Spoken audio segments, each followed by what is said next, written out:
So okay, what's up mga sir, it's me again, Mac Raider. So for today's video mga sir ay magre-reading kami ng mga Raider FI namin mga sir. Etong isang Raider FI Sir Nilmark, yung setup ng motor niya, stock sprocket combi, naka 40mm throttle body mga sir. Tapos naka racing ECU din na pitch bike. Tapos naka big elbow mga sir. Tapos kinalkal yung kanyang stock canister mga sir. Yan, pinugtong lang yung elbow.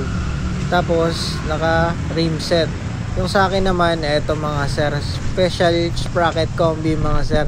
Naka 34mm 34 teeth na sprocket combi mga sir. Tapos naka ano din ako, naka stock throttle body na naka Tubaki na velocity stock mga sir. Naka RB5 tayo na naka 60-80 sa harap. Tapos naka 80-80 sa likod. Naka stage 1 na elbow. Tapos naka kalkal na red Leo. Naka racing ECU din tayo na pitch bike mga sir. Ayan, ito yung motor natin. And then nandito rin yung motor ni Sir Darwin mga sir, Raider FI. Stock lang daw yung motor niya mga sir. Ayan o, nakatawa lang. Tapos tinuro niya sa atin na meron ding markings yung kanyang block, hindi pa nagagalaw mga sir. So sealed engine yung makina namin mga sir. So yan, naka-protect siya na coil. Stock engine daw mga sir. Tapos open throttle body lang, walang velocity mga sir. So yung sprocket combi niya 1439 mga sir. Pinakita niya sa atin yung ECU niya mga sir na hindi naka-remap mga sir. Yan, pinakita niya na walang butas yung kanyang ECU. Kasi pag merong butas, naka-remap na yung ECU niya mga sir. So malalaman na natin kung kanino yung motor yung matulin mga sir. Nandito na kami ngayon sa may Saraga papuntang Dawis mga sir. So magre-reading muna kami. Tingnan natin kung sino yung merong matulin na Raider FI mga sir. Iba-ibang setup. Let's go!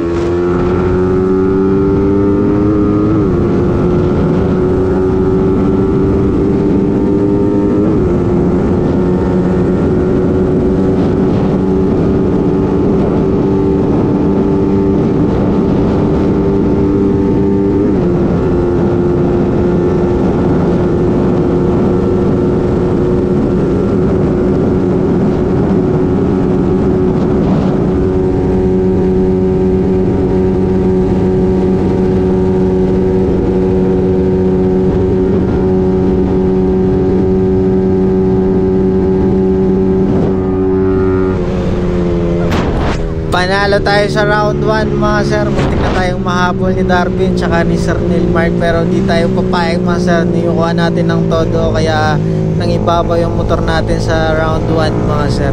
Abangan natin yung second hit papuntang Bangabante mga sir via Dawis. Tingnan natin kung mahabol nila tayo mga sir. Panigurado nag-overtake na si Sir Darwin mga sir, kasi nung last run namin napakalayo ng iwan niya sa motor ko. Kaya dumidikit na mga sir, tsaka kaya na rin siyang iwan ng motor natin. So dito na yung second hit. Malalaman na natin kung makakahabol siya or maduduluhan talaga siya ng motor natin mga sir.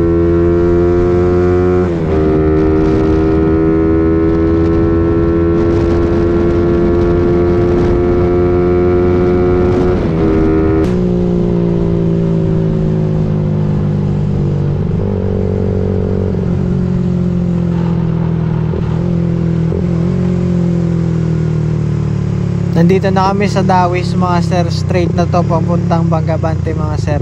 Second hit na. Tingnan natin kung makakahabol si Sir Darwin at saka si Sir Nilmark mga sir. So ayan, iba-ibang setup mga sir. Let's go!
baliktad ang naging resulta ng mga motor namin mga sir.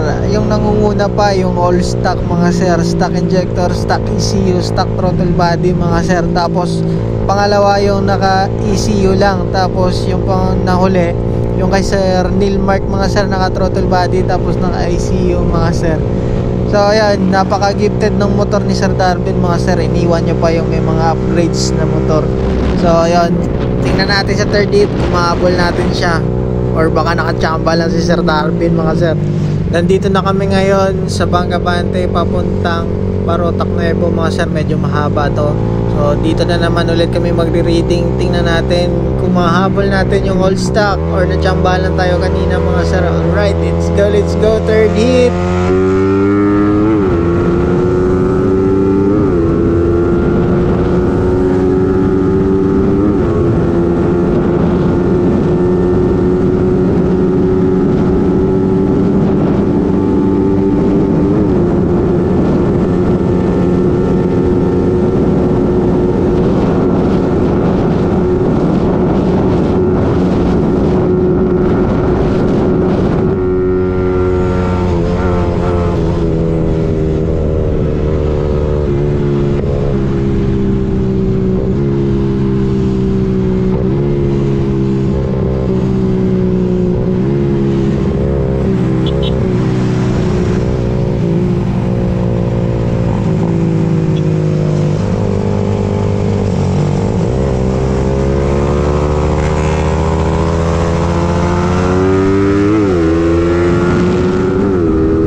Dikit na dikit yung motor namin mga sir.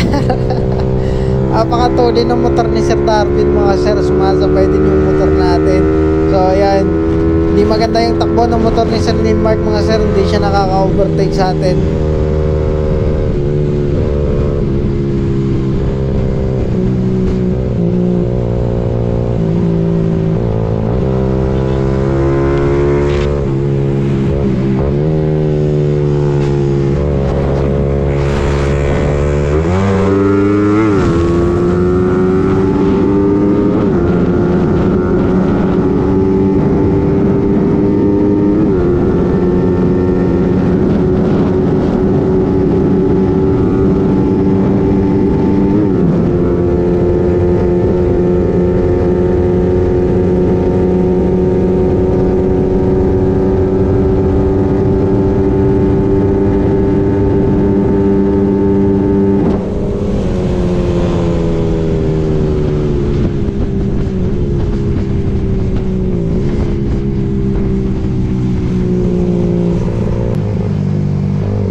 magpapalit kami ng motor ni Sir Nilmark mga sir. Susubukan namin yung motor niya sa motor ni Sir Darwin mga sir, kung iiba yung takbo. Alright.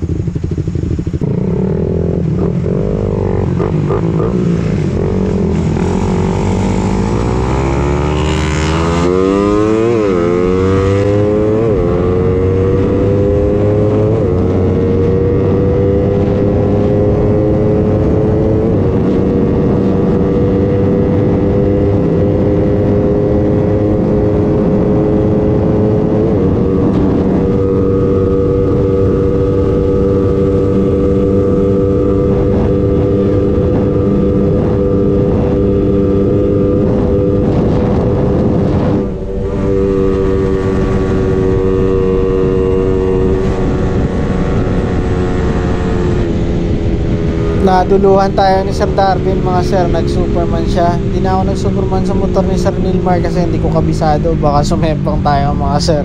So nice run mga sir, matulin talaga yung motor ni Sir Darwin. Napaka-gifted ng makina niya. Overtake muna tayo mga sir. Mag-iisip na naman tayo kung paano natin mahabol yung motor ni Sir Darwin na all stock lang mga sir. Alright, ganito talaga pa after ng ride. Overtake, let's go!